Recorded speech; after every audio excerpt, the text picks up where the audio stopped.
whose character is thus marked by every act which may define a tyrant.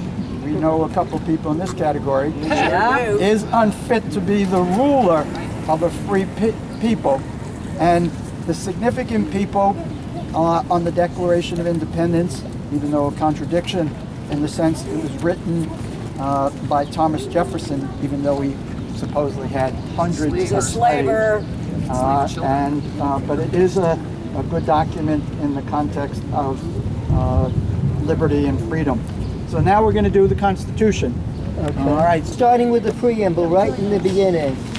We, the people of the United States, in order to form a more perfect union, establish justice, ensure domestic tranquility, provide for the common defense, promote the general welfare, and secure the blessings of liberty to ourselves and our posterity, do ordain and establish this Constitution for the United States of America. No, and then this is yeah. Representatives and direct taxes shall be apportioned among the several states which may be included in this union according to their respective numbers, which shall be determined by adding the whole number of free persons, including those bound to service for a term of years, and excluding Indians not taxed, 3/5 of all other persons. All right, 3/5 of all other persons. That's the black people.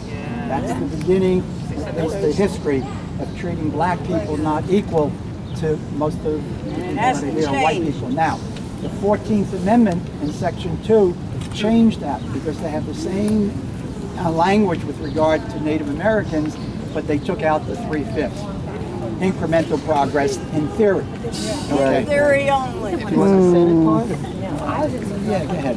The Senate shall have the sole power to try all impeachments.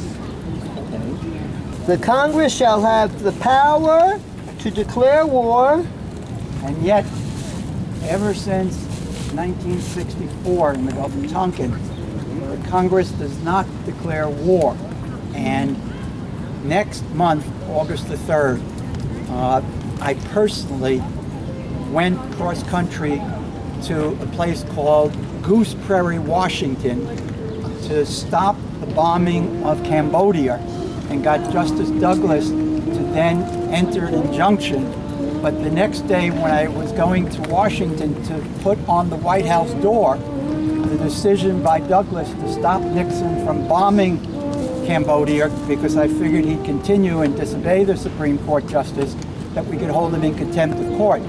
But the Supreme Court got together on the phone and reversed Douglas. And then Douglas wrote this wonderful decision for history saying that, and he didn't believe in heaven and God and all that stuff, but he wrote a decision that said, my brethren, when the day comes that you have to pass through the pearly gates, your maker will hold you accountable for this decision because you had no right to do what you wanted to do.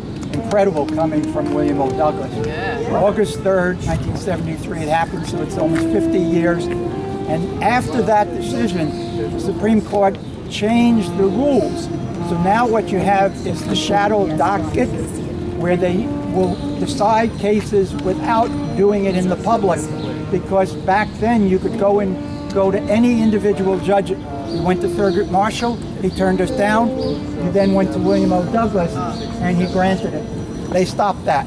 So again, the part as I get older, each time we think we made some progress, our opponents actually wind up coming up with creative obstacles or changing the rules so that we can't succeed in the way we were doing before.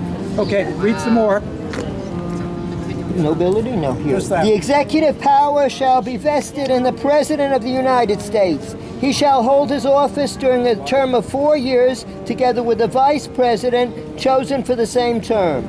Okay, let's keep turning. The age of 35. Yeah. Power to grant. Yeah. He shall have the power to grant reprieves and pardons for offenses against the United States, except in cases of impeachment. He shall...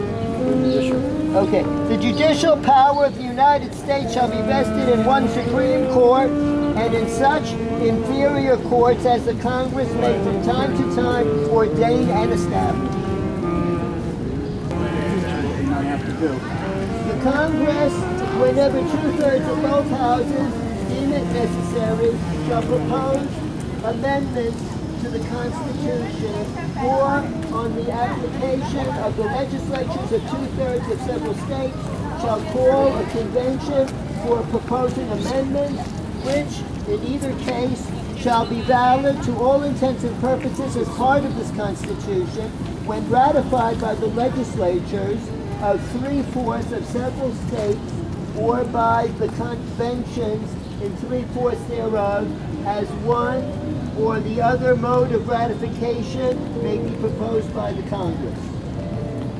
Because the ERA is still not part of the federal law, and on the other hand, the conservative movement is getting close to getting 2/3 of the states to have conventions for the Constitutional Convention.